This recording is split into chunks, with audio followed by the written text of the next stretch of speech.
go mal kenyam gwaza me jan gwaza la kona ling roini kon re wish ka gambela cha kap cha poren cha to ka kap chinyan cha ka cham ci bel chinyan cha ka cham re ka gambela ci kuma gambel cha wal cha ko le la ka ku hi kan ko ba ga ji kan shin kaman charling bel cha ka pi ka gwade chinyal cha da ka jan pai die je me da ko chinyan cha bel cha ka cham git ken cha ga tu yin go to go bel to ba ka moy den wel ala kom la ka jo te loy nar lung ko ni cha me ga no bu pura na den do go ko ba do aj mo ko ne dial ko na cha je ko no to bi ga bel ken ko ni ko na ni de jo na ko ni cha ko yal ko ba do ko ba ga mo ka wel bi ko ma to ba ko bel de rege ci tok dar we dan ko ulang ci nor dial ci ko ken mat ko ba mal ba non ko ulang cham chit ke jan mo chare la ka nor kon dial gon ken de tikanten cha ko lu go na na aram bu kor nyok to ga nyok der we ko ulang bu kum nor dial ke nor dial bu ro ken mat ke je taslan mi dire longan man chalat nor diare we ko ulang ko binal dial wen wini ka ba kor mo ba jo kapcho tin wa dial ci ko maranta malar kanu en ram bi nyoko to yo da ra den ma ke na dara ba je ti ko kun no re la kana len no won mat ka rodin ka ba ramadan la mi je ba je nyodo to da mi je e we no da ra na me ajin tub da man yam no dial bu ga mat bu ga re ko kana ka no dial de ga mat de ga mat kanu bien ko kam e kan ngajo muda malten o bu ga bu ga chin ko wa sen de ga char ga pi ganen kon tinu ko mi pis ke de ga cham wa de kan je de rik dialan kon de ko je gurin de ga de won yora de chu wa de de chu lat ba de tena ka tarai ne ka tor bieli la chu puro gwa na me kel mi sha Allah da gwa long re wujin ni ko wulang an wer dial tin kon te re wu rege ci to ko mai wut cha male cha jari alaka antame cha gwa ajalna ngai kon me ci to ko gwa zedan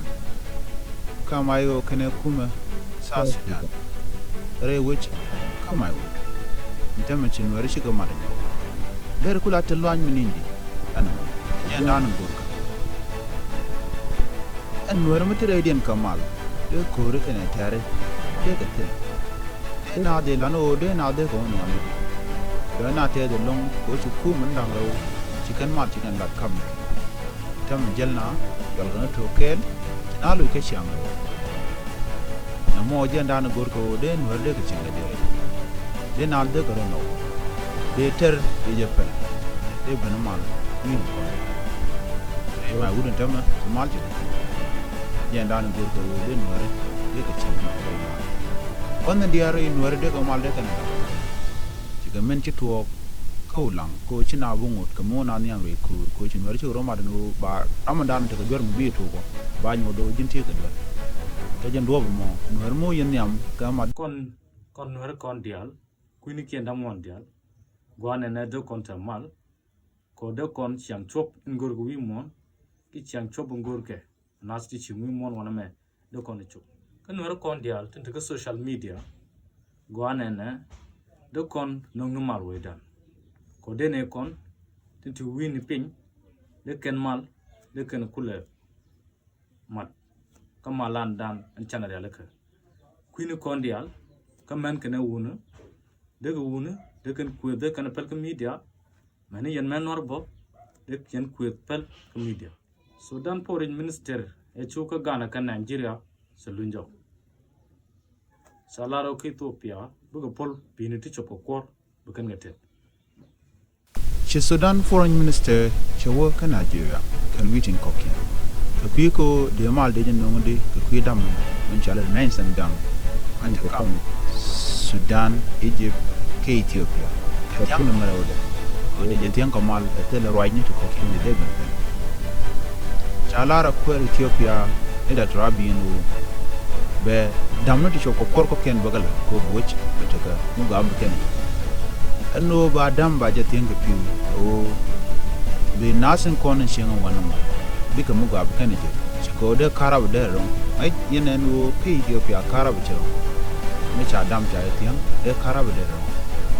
jelaro to be dam to korko ken baga nyoko lene ko na dia pe Ethiopia bika muga ken Sinatilan mal ke Sudan chikowe ke Juba South Sudan cha sanction America ke kuiko talman mnoken mana riu demandi wulenga demand kuiko talman mnonkare we ka South Sudan cha America cha South Sudan cha sanction kuiko talmu go am kenanje ko mi cha sanction je no to bi di albu ko nya ni yoba ko nya do lor boro de ana mo cha na sanction te to go to shaji ko tel ko ke ding amo agenda nan le ro a Sudan ko ki mal mo dan le ro de ci ko ko juba go ba mal mo ba jo la ko dan chalo de ne ke a Sudan ko re ci ko mo de ci to wala go de mal mo de je la le ko de ko chero de ni ke ci na to wan ci ko de lo mo re shuja na mo agenda to Sirade tet kamen chaling ni mandan chu manu tama Guanamal biatakamal and the manun to slush Guanamal